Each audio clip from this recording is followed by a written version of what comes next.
Assalamualaikum warahmatullahi wabarakatuh. Pada pertemuan kali ini kita akan membahas terkait dengan utang luar negeri. Dari data ini kita bisa ketahui bersama hutang yang ada pada negara-negara G20. Di sini terlihat bahwa Jepang memiliki rasio hutang terhadap PDB cukup tinggi jika dibandingkan dengan negara-negara lainnya. Sedangkan Indonesia sendiri rasio hutangnya adalah 36,6% dari GDP. Nah, kemudian muncul pertanyaan, amankah dengan rasio 36,6% dari GDP? Nah, ketika kita coba lihat ternyata standar jumlah maksimum hutang itu harusnya adalah secara umum 30% dari penghasilan suatu negara. Sedangkan batasan negara itu berhutang, jadi negara tersebut atau wilayah atau benua tersebut boleh memiliki hutang atau hutang itu diperbolehkan ketika maksimal 60% dari PDB yang dia punya. Jadi jumlah hutang itu 60% dari PDB yang dia punya.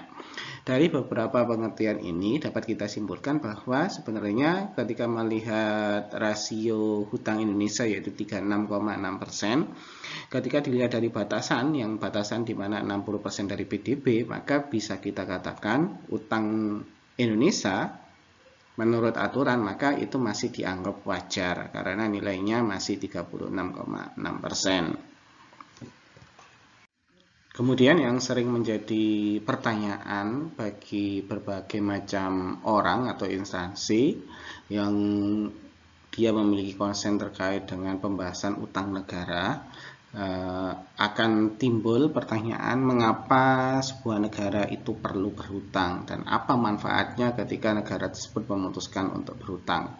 Di sini akan coba kita bahas satu persatu. Yang pertama adalah ternyata biasanya hutang yang dilakukan oleh suatu negara ataupun yang dilakukan Indonesia itu adalah gunanya untuk menghindari opportunity loss.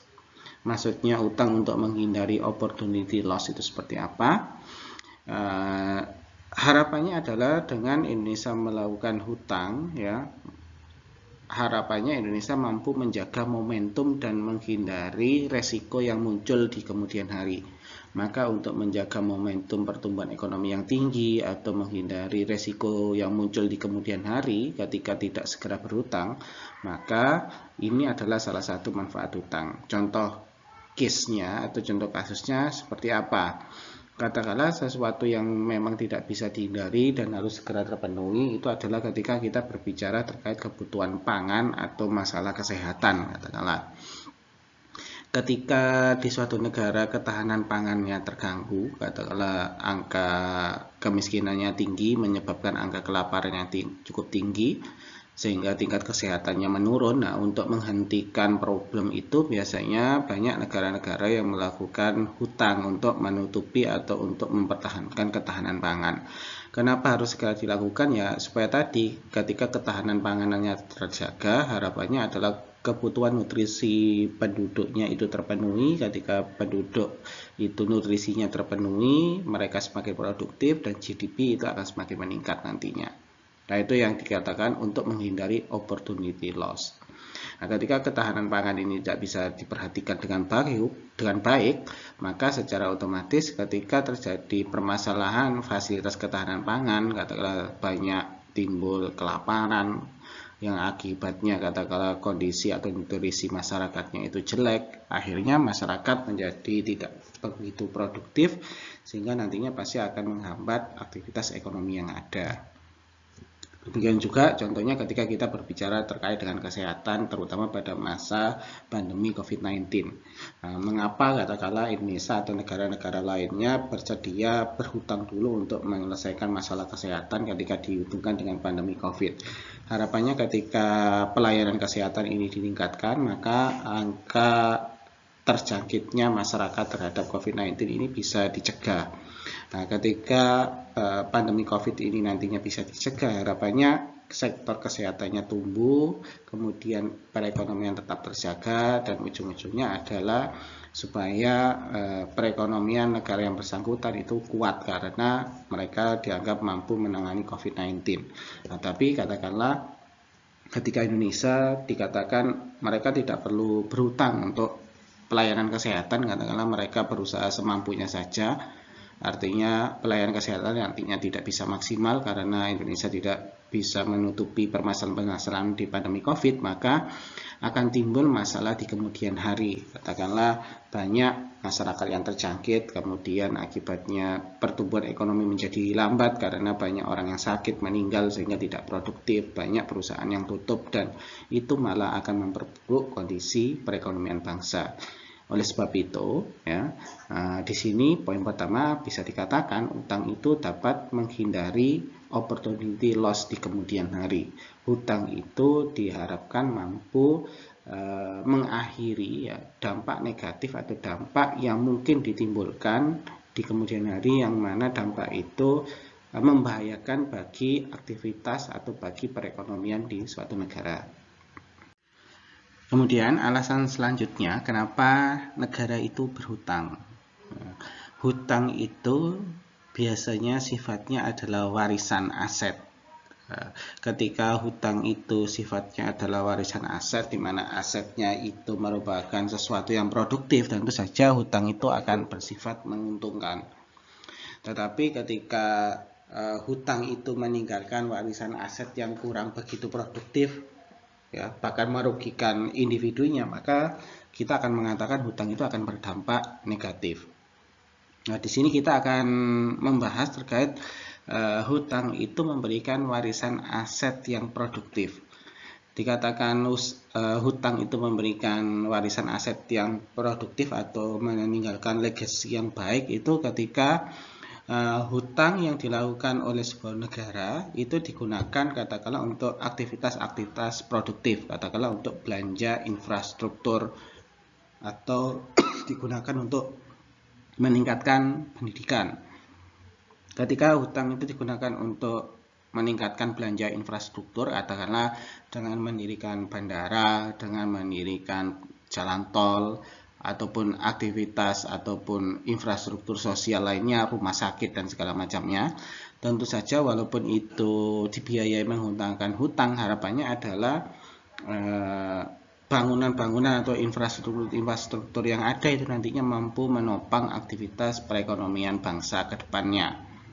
Kemudian ketika berbicara pendidikan juga itu merupakan salah satu bentuk hutang yang sifatnya adalah warisan aset yang produktif, dengan meningkatkan katakanlah sarana fasilitas pendidikan mulai dari dasar, menengah, sampai menengah atas, bahkan sampai perguruan tinggi. Harapannya adalah mampu menciptakan SDM yang unggul dan berbakat.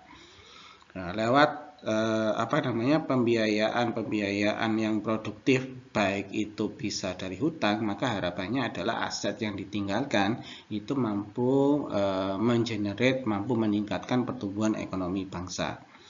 Nah, lewat pembiayaan kebutuhan belanja dengan hutang itu bisa menjadi investasi yang nantinya dapat memenuhi keadilan antar generasi, karena harapannya dengan membangun infrastruktur atau sarana pendidikan menggunakan hutang itu nanti akan dirasakan bukan hanya untuk generasi saat ini, tapi juga bisa dirasakan di generasi-generasi mendatang.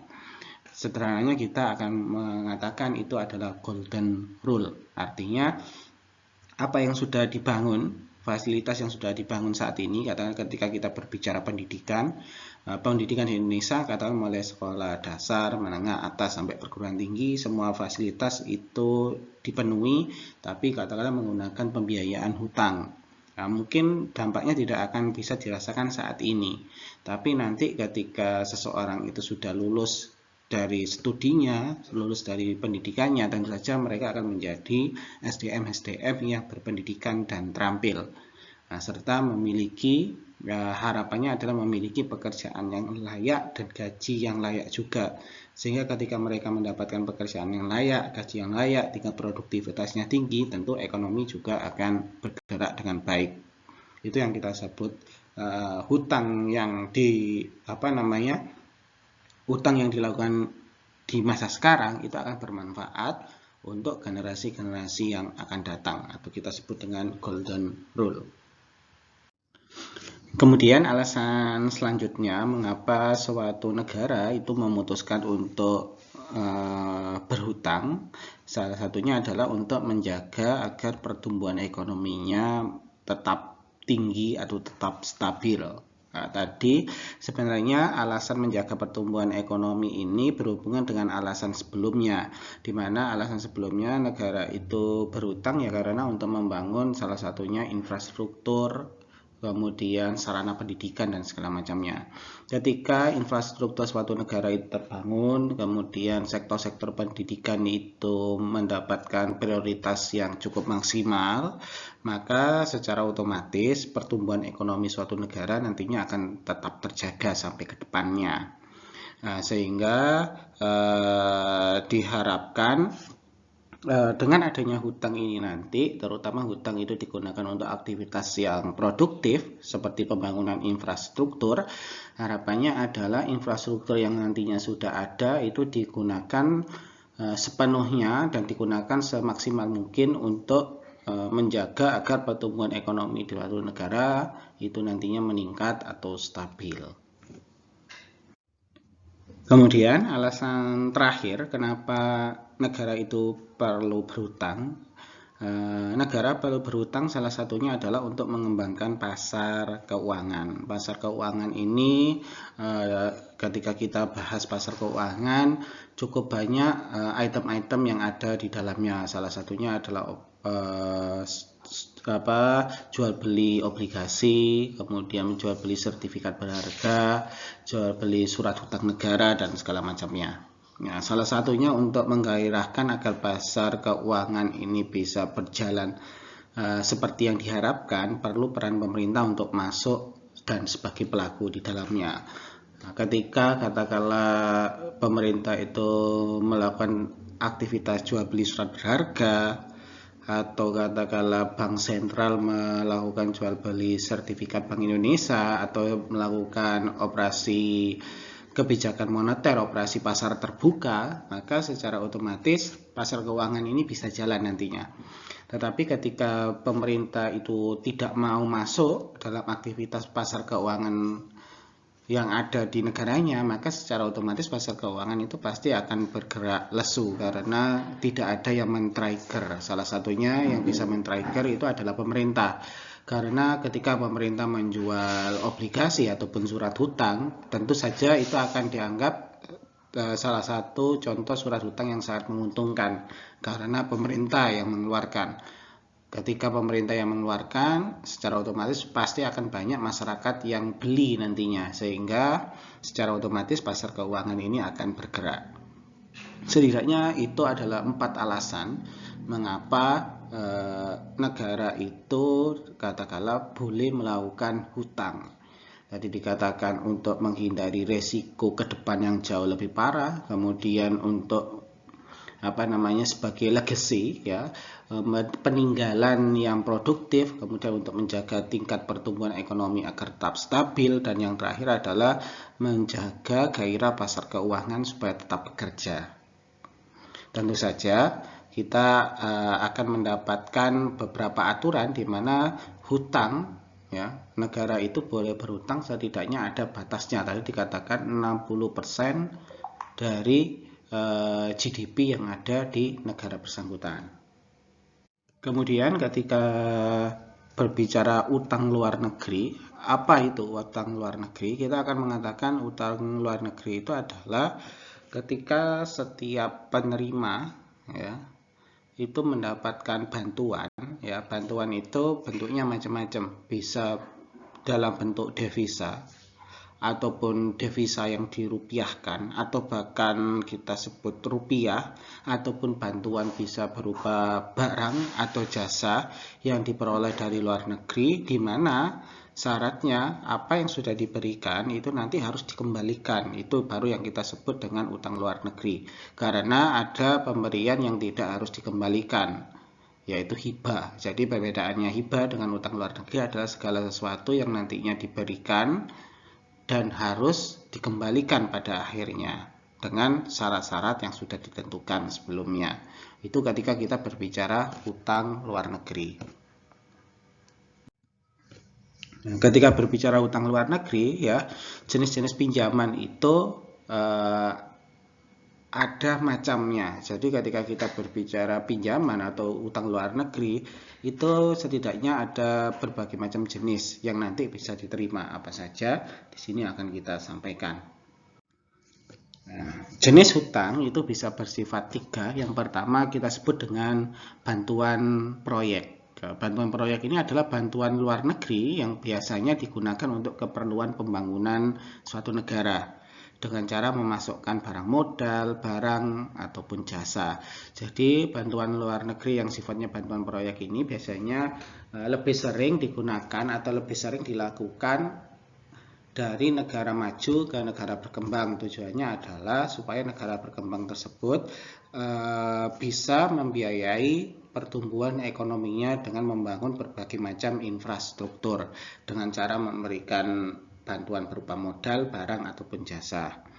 Kemudian jenis bantuan yang selanjutnya adalah bantuan teknik. Nah, bantuan teknik ini biasanya bantuan atau utang luar negeri yang sifatnya negara-negara maju itu memberikan transfer knowledge atau memberikan bantuan berupa sumber daya manusia, tenaga kerja yang terampil ataupun terdidik kepada negara-negara sedang berkembang. Kemudian yang ketiga adalah bantuan program. Bantuan program ini adalah bantuan yang tujuannya itu sebenarnya sifatnya adalah umum, di mana penerimanya itu boleh bebas, boleh negara, boleh personal, boleh pihak swasta. Jadi bantuan program itu tergantung nanti pihak yang memberikan pinjaman itu nanti bantuannya mau diberikan kepada siapa dan untuk apa. Nah, tetapi ketika kita bicara bantuan proyek atau bantuan teknik itu biasanya lebih menyasar kepada bantuan yang diberikan kepada pemerintah atau instansi yang berkaitan dengan pemerintah, dengan harapan ketika diberikan bantuan proyek ataupun teknik itu tidak hanya menguntungkan secara ekonomi tetapi juga menguntungkan di sisi pertumbuhan atau pembangunan suatu negara tersebut.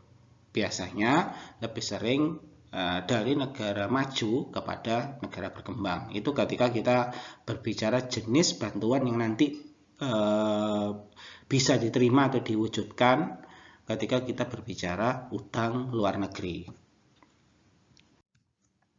Kemudian jenis pinjaman itu juga bisa dibedakan menurut sumber dananya. Nah, ketika dilihat menjadi sumber dananya, ketika kita bicara hutang luar negeri Indonesia, maka akan dibagi menjadi dua.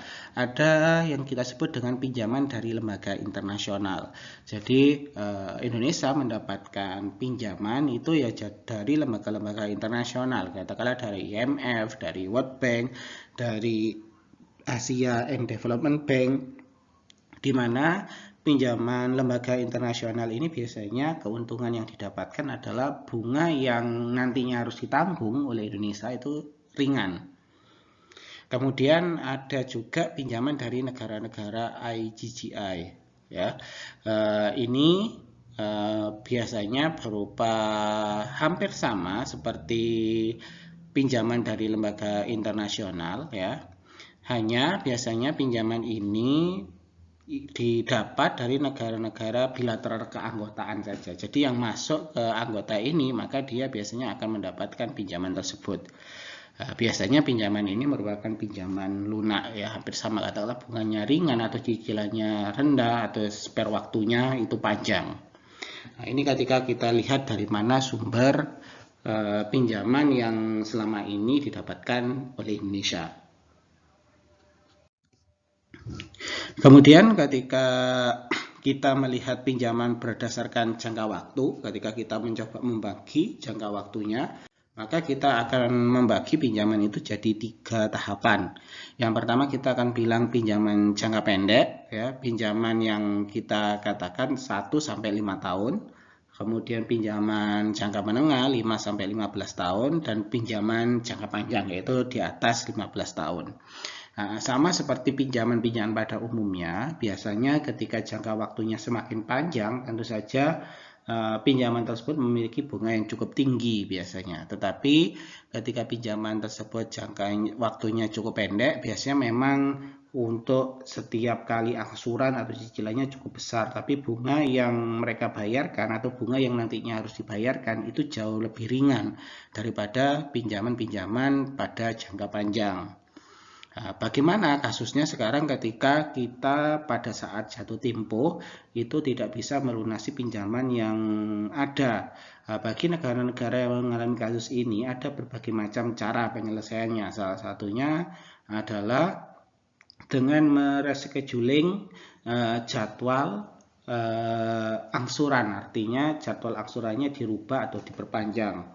Nah, itu adalah salah satu caranya. Atau juga biasanya ketika tidak melakukan rescheduling maka nanti akan mendapatkan penalti atau seperti punishment, katakanlah harus membayar bunga yang sedikit jauh lebih mahal supaya nantinya harapannya adalah di angsuran berikutnya itu tidak mengalami keterlambatan lagi. Cukup banyak pilihan atau cara mengatasi ketika negara yang bersangkutan gagal atau telat bayar.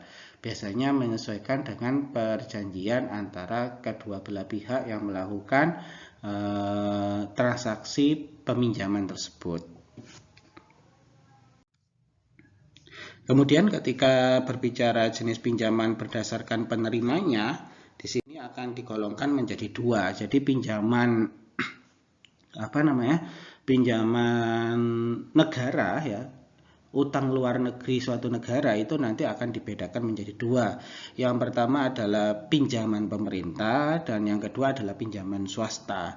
Nah, biasanya ketika kita condong ke pinjaman pemerintah, alasan pemerintah melakukan pinjaman itu biasanya salah satunya adalah ya supaya pertumbuhan ekonomi di negara bersangkutan itu meningkat dengan adanya pinjaman tadi. Kemudian bisa jadi juga pinjaman pemerintah itu biasanya dilakukan untuk menutupi kekurangan-kekurangan dana ataupun kekurangan permintaan berupa uang atau modal yang ada di negaranya. Nah, sedangkan ketika kita bicara pinjaman swasta ini lebih sifatnya kepada corporate, di mana katakanlah corporate ingin melebarkan atau memperluas usahanya, maka secara otomatis mereka membutuhkan modal cukup besar. Biasanya pinjaman swasta ini banyak dilakukan oleh perusahaan-perusahaan MNC. Nah, celakanya adalah ketika kita berbicara pinjaman swasta dan pihak swasta nantinya tiba-tiba katakanlah tidak mampu membayar, maka ini juga menjadi beban negara. Oleh sebab itu, biasanya pinjaman swasta ini akan selalu dikontrol oleh pemerintah dan akan selalu diawasi. Jadi di sini pemerintah selain sebagai pelaku juga sebagai controlling untuk pengawasan kepada pihak swasta, katakanlah yang akan atau yang sedang melakukan hutang luar negeri kepada negara-negara lain. Kemudian jenis pinjaman juga bisa kita bedakan berdasarkan persyaratannya.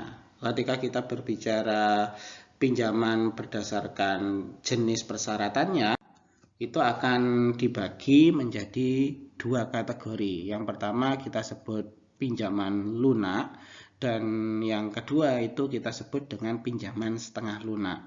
Nah, ketika kita bicara pinjaman lunak, itu adalah pinjaman yang berasal dari lembaga multilateral ataupun bilateral, di mana dananya itu ya berasal dari keanggotaan biasanya, yang ditujukan untuk membantu atau memberikan pinjaman sesama anggota. Itu namanya pinjaman lunak. Nah, jadi pinjaman lunak ini biasanya diberikan kepada suatu negara yang mereka sudah terdaftar dalam organisasi tersebut. Biasanya mereka akan mendapatkan fasilitas katakanlah bunga yang rendah, kemudian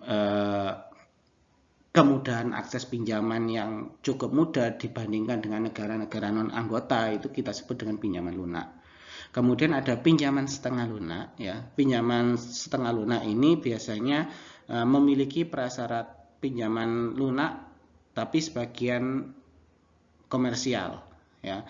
Pinjaman komersial itu yang kayak gimana? Pinjaman ini bersumber dari bank atau lembaga keuangan dengan prasyarat yang berlaku di pasar internasional. Jadi pinjaman setengah lunak ini biasanya pinjaman yang biasanya didapatkan oleh pihak-pihak swasta yang kita sebut sebagai komersial tadi. Jadi bukan tergantung dari keanggotaan, tapi ya ketika pihak swasta ingin melakukan pinjaman ke bank di negara asing, ya mereka tetap akan melayani, tapi sesuai dengan prosedur yang ada. Artinya tidak ada kelonggaran seperti yang ada pada pinjaman lunak. Jadi pinjaman setengah lunak ini kita akan bilang ya memang pinjaman ini benar-benar dilakukan oleh para profesional sesuai dengan aturan yang sudah ditentukan di dunia internasional pada umumnya. Demikian pembahasan terkait hutang negara. Jadi di sini kita sekarang bisa menyimpulkan ternyata tidak selamanya ketika kita berbicara hutang negara itu akan berdampak negatif. Tetapi ketika kita berbicara negara tersebut mampu mengelola pinjaman itu menjadi pinjaman produktif, maka harapannya pinjaman ini nantinya bukan menjadi penghambat kemajuan suatu bangsa, tetapi akan menjadi trigger atau menjadi sarana untuk mempercepat pertumbuhan ekonomi bangsa di masa selanjutnya. Terima kasih. Wassalamualaikum warahmatullahi wabarakatuh.